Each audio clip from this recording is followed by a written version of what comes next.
Hello everyone, star IQ में आप सभी का स्वागत है। अगर आपने अब तक चैनल को सब्सक्राइब नहीं किया है तो आप सब्सक्राइब कर लेना और बेल आइकन को प्रेस कर लेना ताकि आपको हर वीडियो की नोटिफिकेशन टाइम टू टाइम मिलती रहे।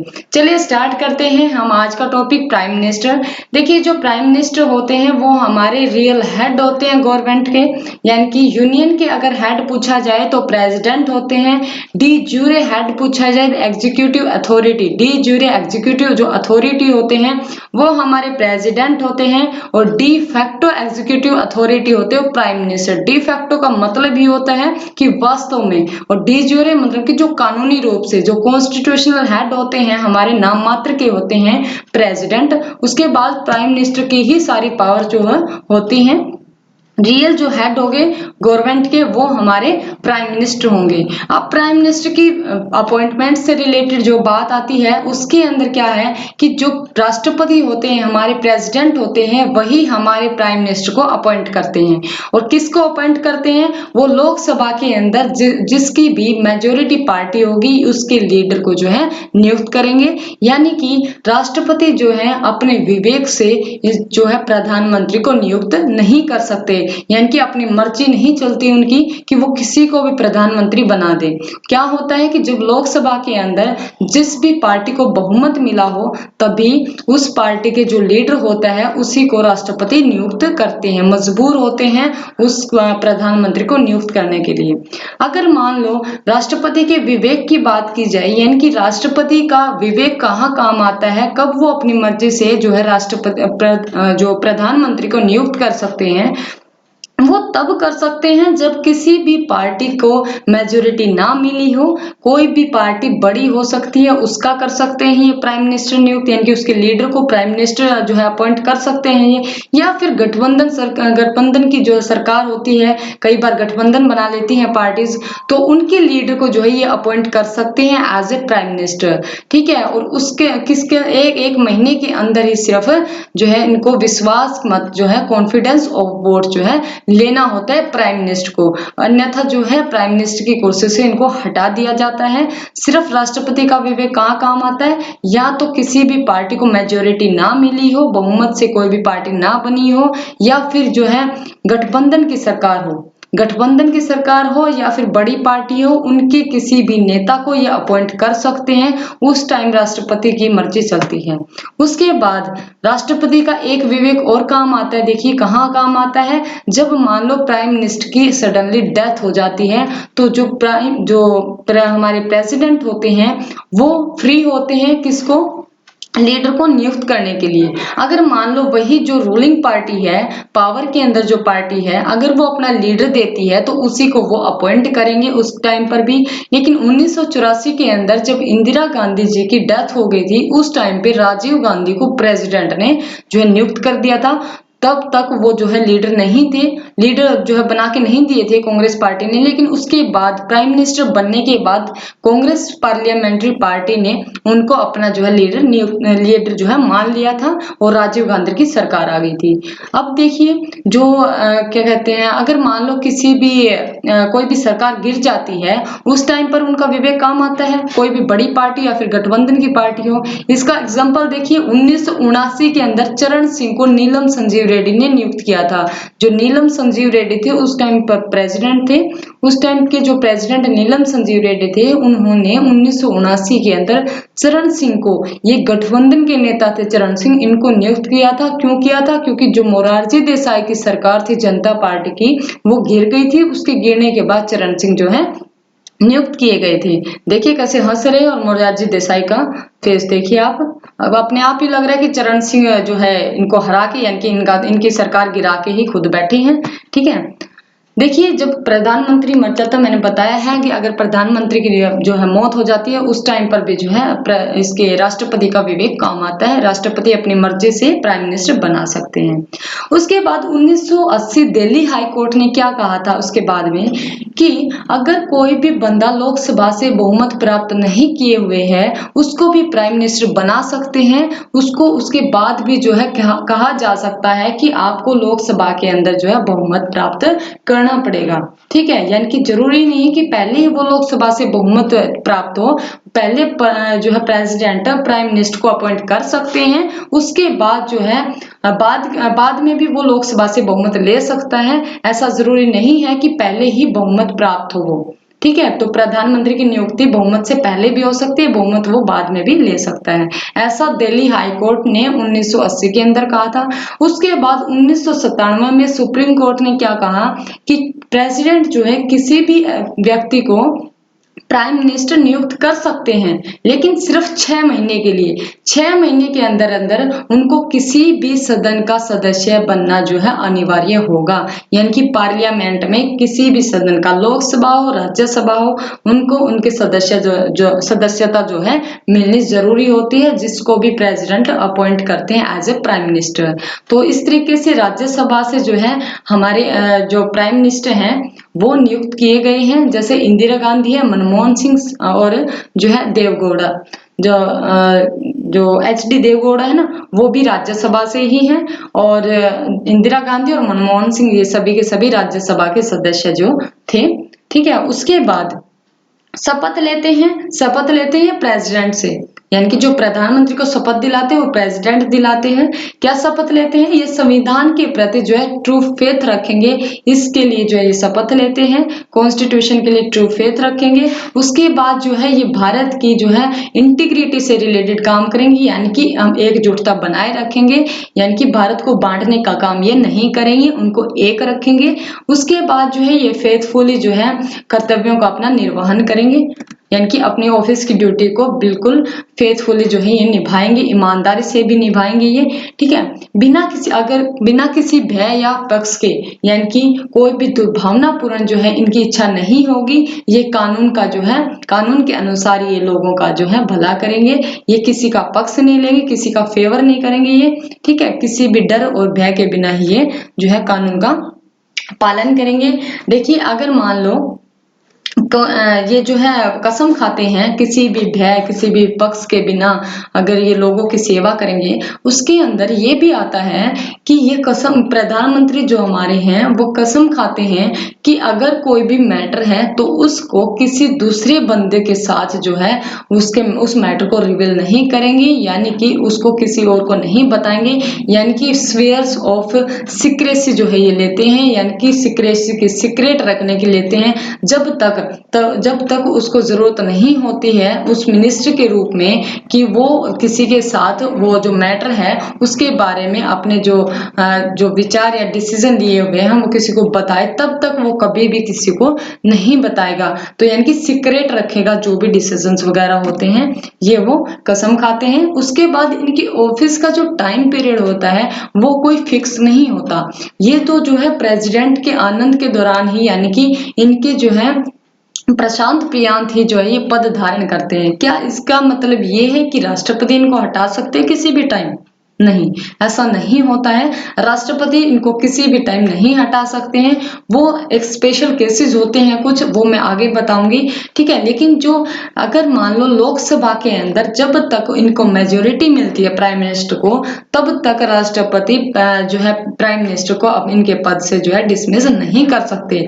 लोकसभा की मेजोरिटी मिलती रहे तो प्राइम मिनिस्टर अपने काम करते रहेंगे। उसके बाद सैलरी, यानी कि सैलरी की अगर बात की जाए तो प्रधानमंत्री की कोई अलग से सैलरी नहीं होती है। उनको जो सैलरी और वेतन या भत्ते जो अलाउंसेस मिले होते हैं वो संसद के सदस्य को जितने मिलते हैं उतना ही मिलता है। उसके अतिरिक्त उनको जो है अलग सुविधाएं, अलग फैसिलिटीज दी जाती हैं, जैसे कि रहने सहने की या फिर मेडिकल जो फैसिलिटीज वगैरह हैं वो दी जाती है। लेकिन जो इनको वेतन मिलता है, जो सैलरी मिलती है, वो एक पार्लियामेंट के मेंबर की तरह मिलती है, जितने की पार्लियामेंट के मेंबर को मिलती है। और अगर मान लो इनकी वेतन या भत्तों को कम करना हो, ज्यादा करना हो, इसके अंदर कुछ भी करना हो, तो वो जो है parliamentary time to time determine करेगी, यानी कि पार्लियामेंट जो है डिटरमाइन करती है इनको। पार्लियामेंट्री सिस्टम है तो पार्लियामेंट की तो चलेगी। उसके बाद प्रधानमंत्री की शक्ति और कार्यों की बात की जाए, यानी कि इनके पावर्स और फंक्शंस की बात की जाए, तो बहुत सारी पावर्स होती हैं, इनके काम होते हैं, बहुत सारी पावर्स होती है, क्योंकि सारा का सारा जो भारत गवर्नमेंट, जो इंडियन गवर्नमेंट है, भारत सरकार जो है, उसका काम प्रधानमंत्री ही तो करते हैं। नाम बेशक प्रेसिडेंट का है, लेकिन प्रधानमंत्री करते हैं, ये तो सारा देश को पता है। उसके बाद जो ये इनकी शक्ति होती है, ये तो काउंसिल ऑफ मिनिस्टर के रिलेशन में होती है। इनकी जो मंत्री परिषद होती है, इनके हेड होते हैं, तो उनके ऊपर भी अगर इनकी पावर नहीं चलेगी तो हेड कैसे होंगे? तो पावर होती है इनकी, तो तभी तो इनके काउंसिल ऑफ मिनिस्टर के ये हेड होते हैं। उसके बाद प्रेसिडेंट के रिलेशन में भी इनकी बहुत सारी जो शक्तियां होती है, क्योंकि यही तो काम करते हैं। प्रेसिडेंट से तो सिर्फ साइन लिया जाता है और फंक्शंस होते हैं इनके प्रेसिडेंट से रिलेटेड। तो पार्लियामेंट के रिलेशन में भी इनकी कुछ पावर्स होती है, कुछ अलग होती है, वो हम देखते हैं। चलिए, जो मंत्री परिषद के संबंध में अगर इनकी पावर की बात की जाए केंद्रीय मंत्री परिषद में, तो ये उनके हेड होते हैं। अगर हेड होगी तो इसका मतलब इन्हीं की चलेगी। अगर मान लो किसी भी व्यक्ति को एक मंत्री बनाना है, तो प्रेसिडेंट को जो रिकमेंड करेंगे वो प्राइम मिनिस्टर ही करेंगे। किसी मिनिस्टर की रिकमेंडेशन अगर करनी है तो कौन करेंगे?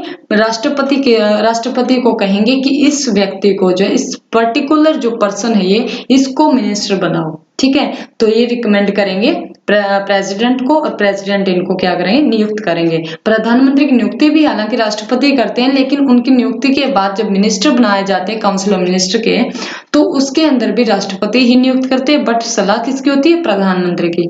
उसके बाद अगर कोई भी विभाग देना है, किसी को भी पोर्टफोलियो जो देते हैं, ये इनका जो बांटते हैं, उसके बाद इनकी जो फेरबदल भी होती है वो ये प्रधानमंत्री करते हैं। किसको वित्त मंत्रालय देना है, किसको रक्षा मंत्रालय देना है, किसको शिक्षा विभाग देना है। तो इस तरीके की जो ये विभाग हैं या फिर जो पोर्टफोलियोज हैं, इनके जो आवंटन है या फिर फेरबदल है, यानी कि एक मिनिस्टर को दूसरी मिनिस्ट्री सौंप देना, ये जो काम करते हैं ये प्राइम मिनिस्टर ही करते हैं। उसके बाद अगर मान लो किसी भी अगर काउंसिल ऑफ मिनिस्टर से हटके, अगर इनकी राय से हटके अगर कोई मिनिस्टर बात करता है, अगर उसकी राय में अंतर आता है, तो प्राइम मिनिस्टर जो है उसको कह सकते हैं कि आपको रिजाइन देना पड़ेगा, या फिर राष्ट्रपति को कह सकते हैं कि इसके पद को खारिज कर दिया जाए। तो राष्ट्रपति जो है उसको मिनिस्टर के पद से हटा देते हैं। उसके बाद जो है मंत्री परिषद की जो अध्यक्षता करते हैं वो प्राइम मिनिस्टर करते हैं, क्योंकि हेड हो गई इनके। ठीक है, और जो इनके निर्णयों को प्रभावित करते हैं प्राइम मिनिस्टर। ध्यान रखिएगा, जब भी कोई भी मिनिस्ट्री का कोई भी अगर काम आता है, तो आपको जो है हमेशा यही सुनने को मिलेगा कि प्रधानमंत्री की सलाह पर हम ये कर रहे हैं, प्रधानमंत्री की सलाह पर हम वो कर रहे हैं। यानी कि इनके निर्णयों को प्रभावित करते हैं, इनके डिसीजंस जो होते हैं ना, उनको प्रभावित करते हैं प्राइम मिनिस्टर। प्राइम मिनिस्टर के डिसीजन, प्राइम मिनिस्टर की सलाह के बिना ये कुछ नहीं कर सकते। सीधा सीधा यही समझिए कि सब कुछ जो प्राइम मिनिस्टर करते हैं, बस सीधी सी बात यह है, प्राइम मिनिस्टर की सलाह लेने के बाद ही, यानी कि प्राइम मिनिस्टर की सलाह अनिवार्य होती है, और वही जो है मिनिस्टर करते हैं जो प्राइम मिनिस्टर कहते हैं। तभी जनता के बीच में जो है कोई भी अगर पॉलिसी वगैरह आती है तभी आती है। ठीक है, चाहे वो वित्त मंत्रालय करता हो, चाहे वो रक्षा मंत्रालय करता हो, सारे के सारे काम जो है प्राइम मिनिस्टर की अध्यक्षता में होते हैं। उसके बाद अगर मंत्री परिषद का जो है पतन करना हो, यानी कि मंत्री परिषद को खारिज करना हो, तो वो खुद के पद से इस्तीफा दे देंगे। ये कहते हैं ना कि ये तो डूबेगा और सबको ले डूबेगा। ठीक है, सबको ले बैठता है। यानी कि प्राइम मिनिस्टर अगर खुद रिजाइन कर देते हैं ना, तो पूरी मंत्री परिषद का पतन हो जाता है, मंत्री परिषद खत्म ही हो जाती है, वैक्यूम क्रिएट हो जाता है वहां पर। और कोई भी अगर मंत्रियों की जैसे बैठकें होती हैं, उनकी जो भी गतिविधियां होती हैं, उनको पूरी तरीके से कंट्रोल कौन करता है? वो भी जो है प्राइम मिनिस्टर करते हैं, क्योंकि बैठक के कौन क्या होते हैं? हेड होते हैं। हेड होंगे तो इनकी गतिविधियों को तो जो है डायरेक्ट इनडायरेक्ट जो है ये प्रभावित करेंगे ही। उसके बाद राष्ट्रपति के संबंध में इनका क्या जो है रोल होता है? ये जो है कम्युनिकेशन का जो ये जो इनके जो कम्युनिकेशन करते हैं, ये प्रेसिडेंट और जो है काउंसिल ऑफ मिनिस्टर के बीच में जो है बिचौलिए का काम करते हैं। जैसे शादी में होते हैं ना बिचौलिया, उसी तरीके से बिचौलिया होता है प्राइम मिनिस्टर। यानी कि जो काउंसिल ऑफ मिनिस्टर के जो डिसीजंस होते हैं वो प्रेसिडेंट तक कौन पहुंचाता है? प्राइम मिनिस्टर पहुंचाता है। सारे के सारे जितने भी मंत्री परिषद के निर्णय होते हैं उनके बारे में इंफॉर्मेशन देता है प्रेसिडेंट को। ठीक है, बहुत सारी जितनी भी नियुक्तियां होती हैं, जो भी नियुक्तियां मतलब जो प्रेसिडेंट करते हैं, वो किसकी सलाह पर करते हैं? प्राइम मिनिस्टर की सलाह पर। जैसे भारत के अटॉर्नी जनरल कैग की नियुक्ति करते हैं, या फिर जैसे यूपीएससी के चेयरमैन हो गए, मेंबर्स हो गए, फाइनेंस कमीशन के हो गए, ये जितनी भी नियुक्तियां प्रेसिडेंट करते हैं ना, वो किसकी सलाह पर करते हैं? वो प्राइम मिनिस्टर की सलाह पर करते हैं।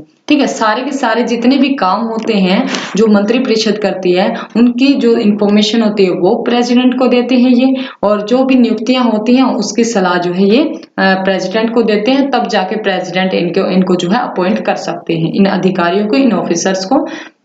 और अगर मान लो काउंसिल ऑफ मिनिस्टर है, अगर उसमें से किसी एक मिनिस्टर की कोई राय है, ठीक है, अगर उस डिसीजन को काउंसिल ऑफ मिनिस्टर नहीं मान रही है, तो प्रेसिडेंट को इस चीज की भी इंफॉर्मेशन ये देते हैं कि ये मतलब ये प्रेसिडेंट खुद मांग भी सकते हैं। प्रेसिडेंट के पास भी ये पावर होती है कि ये खुद मांग भी सकते हैं कि किसी मिनिस्टर का कोई डिसीजन है और वो कंसिडर नहीं किया गया है काउंसिल ऑफ मिनिस्टर के द्वारा, ठीक है, उस मामले में भी जो ये प्रेसिडेंट को जो है इंफॉर्मेशन प्रोवाइड करवाते हैं। उसके बाद पार्लियामेंट के संबंध में इनकी क्या पावर होती है कि लोकसभा के तो ये लीडर होते ही होते हैं, लोअर हाउस के लीडर होते हैं, या फिर संसद के अगर सत्रों को बुलाना है, यानी कि पार्लियामेंट के सेशन जो होते हैं उनको बुलाने के संबंध में भी राष्ट्रपति को कह सकता है, राष्ट्रपति को बुलाने पड़ते हैं। लोकसभा को अगर भंग करवाना है तो भी ये सिफारिश कर देंगे, क्योंकि लोकसभा भंग होती है, राज्यसभा कभी भंग नहीं हो सकती, आपको पता है। उसके बाद जितनी भी सरकार की नीतियां बनती हैं, जितनी भी गवर्नमेंट पॉलिसीज होती हैं, उनको अनाउंस कौन करते हैं? उनको अनाउंस कौन करता है? प्राइम मिनिस्टर करते हैं। यानी कि पार्लियामेंट के अंदर अगर अनाउंस करनी है ना सरकार की नीतियां यानी कि गवर्नमेंट पॉलिसीज, तो वो प्राइम मिनिस्टर करेंगी, प्राइम जो है पार्लियामेंट के अंदर। उसके बाद अलग से और भी पावर्स और फंक्शंस होते हैं इनकी, क्या होते हैं कि ये जो है चेयरमैन होते हैं, प्लानिंग कमीशन के चेयरमैन होते हैं, नेशनल डेवलपमेंट काउंसिल के होते हैं, नेशनल इंटीग्रेशन, अंतरराज्य परिषद और राष्ट्रीय जल संसाधन परिषद, इन कुछ परिषदों के ये जो है चेयरमैन होते हैं। पहले योजना आयोग होता था, लेकिन उसकी जगह पर 1 जनवरी 2015 को नीति आयोग का गठन किया गया, ठीक है। नीति आयोग की स्थापना हुई थी 1 जनवरी 2015 को, और इनकी जो पहली बैठक हुई थी वो प्रधानमंत्री की अध्यक्षता में, यानी कि नरेंद्र मोदी जी की अध्यक्षता में।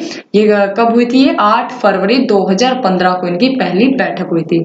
नीति आयोग एक थिंक टैंक है गवर्नमेंट का, जो कि पॉलिसीज वगैरह बनाता है। इसके अंदर बहुत सारे ऑफिसर्स भी आते हैं, ठीक है। ये सारे के सारे स्टेट्स को जो है, जो मान लो इकोनॉमिक तरीके से जो कोई स्ट्रोंग है स्टेट, कोई वीक है, उसके हिसाब से जो है पॉलिसीज बनाता है और जो है हमारा जो है विकास जो है देखता है। उसके बाद है फॉरेन पॉलिसीज। अगर फॉरेन पॉलिसीज की बात की जाए, आपको पता है सारी फॉरेन पॉलिसी जो होती है वो भी प्रधानमंत्री की अध्यक्षता में होती है, सब कुछ उसको शेप देने का काम करते हैं फॉरेन पॉलिसी को, कौन? Prime minister. उसके बाद संघ सरकार के, यानी कि जो यूनियन के अंदर गवर्नमेंट चल रही है, उसके तो स्पोक्समैन होते ही आपको पता है। उसके बाद अगर इमरजेंसी जो है डिक्लेयर कर दी जाती है, तो पॉलिटिकल जो इनका सतर होता है, राजनीतिक सतर पर जो है ये मैनेजर इन चीफ होते हैं, ये प्रबंधक होते हैं मुख्य, ठीक है। उसके बाद जितने भी राज्य हैं हमारे, जितने स्टेट्स हैं, वो सारे स्टेट्स से जो उनकी समस्याएं सुनते हैं, समस्याएं सुनने के बाद उनके जो है निर्धारण करते हैं कि इनको क्या चाहिए होता है, वो उनको जो है प्रोवाइड किया जाता है इनके प्राइम मिनिस्टर के द्वारा, ठीक है। सत्ता में पार्टी के नेता होते हैं, आपको पता है, राजनीतिक जो है प्रमुख होते हैं। उसके बाद प्रेसिडेंट से रिलेटेड कुछ आर्टिकल्स हैं जो प्राइम मिनिस्टर और प्रेसिडेंट दोनों से रिलेटेड होंगे। 74 आर्टिकल मैं करवा चुकी हूँ, 7+4 यानी कि 11 जो है पैरेलल लिखी जाते हैं, 2 लाइनें पैरेलल होती हैं। इसके अंदर क्या होता है कि काउंसिल ऑफ मिनिस्टर प्रेसिडेंट को एडवाइस देते हैं, ठीक है, और प्रेसिडेंट को जो एडवाइस देते हैं वही प्रेसिडेंट मानते भी हैं। हालांकि रिकंसिडरेशन के लिए भेज सकते हैं, यानी कि दोबारा से जो है भेज सकते हैं काउंसिल ऑफ मिनिस्टर के पास कि इसके अंदर ये चीज जो है आप लोग ठीक करिए। लेकिन अगर वो ठीक किए बिना भी वैसे के वैसे अगर प्रेसिडेंट के पास भेज दें, तो प्रेसिडेंट की अनुमति जो है जरूरी होती है, यानी कि प्रेसिडेंट को वो काम करना ही पड़ता है। तो काउंसिल ऑफ मिनिस्टर और प्राइम मिनिस्टर जो है एडवाइस देते हैं प्रेसिडेंट को, तब जाके प्रेसिडेंट जो है काम करता है। ये आर्टिकल नंबर 74 के अंदर है। 75 के अंदर क्या है कि प्राइम मिनिस्टर की जो अपॉइंटमेंट करेंगे वो प्रेसिडेंट करेंगे, ये 75 के अंदर दिया गया है। और भी अलग जो मिनिस्टर्स होते हैं, प्राइम मिनिस्टर की सलाह पर प्रेसिडेंट उनको अपॉइंट करते हैं। और ये जो है प्लेजर ऑफ द प्रेसिडेंट के ड्यूरिंग जो है ये मिनिस्टर अपना पदभार संभालते हैं। हालांकि वैसे ही इनका बताया गया कि प्रसाद प्रियांत जो है, प्रेसिडेंट के प्रसाद प्रियांत जो है इनका पदभार होता है, इनकी कार्यालय होता है, कार्यालय तो क्या होता है मतलब कि हाँ सॉरी जो कार्यकाल तो क्या होता है, जब तक प्राइम मिनिस्टर चाहेंगे तब तक जो है इनका कार्यकाल होता है मिनिस्टर्स का, तो अपने आप जो है प्रेसिडेंट इनको हटा नहीं सकते। उसके बाद अगर मान लो लोकसभा के लिए जो भी हाउस ऑफ पीपल है उसके लिए कलेक्टिव रिस्पॉन्सिबल होते हैं काउंसिल ऑफ मिनिस्टर्स, यानी कि जो सदन है हमारे लोकसभा के लिए काउंसिल ऑफ मिनिस्टर जो है रिस्पॉन्सिबल होते हैं, इकट्ठे जो है जिम्मेवार होते हैं।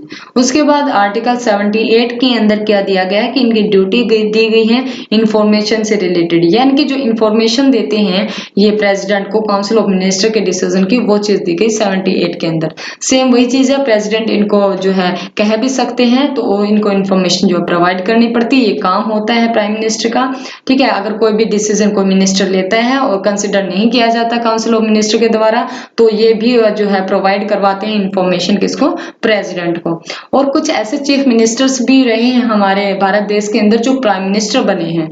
मोरारजी देसाई जो जनता पार्टी के थे, ठीक है, जो हमने पढ़ा है पहले, Morarji Desai east while Bombay state के क्या थे, पहले चीफ मिनिस्टर हुआ करते थे। ईस्ट वाइल का मतलब कि जो पहले बॉम्बे स्टेट था, जो आज के टाइम पर महाराष्ट्र और गुजरात के अंदर बटा हुआ है, वो बॉम्बे स्टेट, उसके मोरारजी देसाई पहले चीफ मिनिस्टर थे। उसके बाद ये प्राइम मिनिस्टर भी बने जनता पार्टी से। उसके बाद चरण सिंह जो है गठबंधन के नेता थे, हम पढ़ चुके हैं। अनडिवाइडेड उत्तर प्रदेश के जो है चीफ मिनिस्टर रही, यानी इसके अंदर जब उत्तराखंड था तब। उसके बाद वीपी सिंह भी यूपी से। उसके बाद पीवी नरसिम्हा राव आंध्र प्रदेश के चीफ मिनिस्टर थे। नरसिम्हा राव जो है ऐसे चीफ मिनिस्टर थे जो कि साउथ इंडिया से पहले प्राइम मिनिस्टर आए थे। इनके साउथ इंडिया से प्राइम मिनिस्टर बनने वाले पहले जो थे वो थे नरसिम्हा राव। उसके बाद एचडी देवगौड़ा जो थे वो कर्नाटक से थे। आजकल आपको पता ही है नरेंद्र मोदी जो है गुजरात के रह चुके हैं सीएम, आज के टाइम पे वो हमारे प्राइम मिनिस्टर हैं। उसके बाद हम लोग बात करते हैं कि जो प्रेसिडेंट है वो कब कब जो है जो प्रधानमंत्री को है उनके पद से हटा सकता है। कब हटा सकता है, या तो वो लोकसभा से जो है वोट ऑफ कॉन्फिडेंस खो दे, यानी कि लोकसभा का जो विश्वास है वो खो दे प्राइम मिनिस्टर, या फिर जो है अगर प्राइम मिनिस्टर जो अगर उनकी सरकार गिर जाती है तब जो है कर सकते हैं वो, यानी कि कुछ ही जो पावर होती है प्रेसिडेंट की होती है प्राइम मिनिस्टर के रिलेशन में। या फिर अगर मान लो इस्तीफा दे देते हैं जो प्राइम मिनिस्टर हैं, तब भी जो है प्रेसिडेंट किसी को नियुक्त कर सकते हैं, वो चीज भी हम पढ़ चुके हैं। अगर मान लो प्राइम मिनिस्टर अगर मान लो इस्तीफा दे दें, इस्तीफा देने के बाद पूरी मंत्रिपरिषद जो है खत्म हो जाती है, यानी कि वैक्यूम क्रिएट हो जाता है। लेकिन अगर मान लो एक मिनिस्टर, सिर्फ एक मिनिस्टर अगर मान लो इस्तीफा दे देता है या फिर डेथ हो जाती है उसकी, तो क्या वैक्यूम क्रिएट होगा? नहीं, एक वैकेंसी क्रिएट होगी। उसको फिल करने का काम जो है प्राइम मिनिस्टर करे या ना करे वो प्राइम मिनिस्टर की मर्जी होती है, लेकिन उससे जो है सारी चीजें भंग नहीं हो जाती। सिर्फ प्राइम मिनिस्टर के इस्तीफा देने से मंत्रिपरिषद जो है खत्म होती है, लेकिन प्राइम मंत्रिपरिषद से अगर एक मिनिस्टर जाता है तो उससे पूरी मंत्रिपरिषद पर कोई इफेक्ट नहीं पड़ता। ये था आज का हमारा जो टॉपिक था प्राइम मिनिस्टर का, कंप्लीट हो गया है। आपको कैसा लगा बता देना, और आज के लिए इतना ही। Thank you so much, God bless you all.